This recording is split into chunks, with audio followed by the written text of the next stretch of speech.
यसपालिको नयाँ साग आज चाहिँ मार्केट लानुलाई मिलाउँदैछु, मुक्ता बनाउँछु।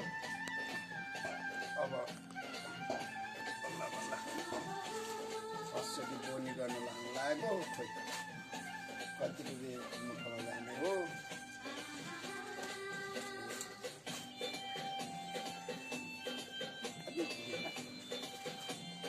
खानालाई पनि धेरै घाटा गर्नु हुँदैन।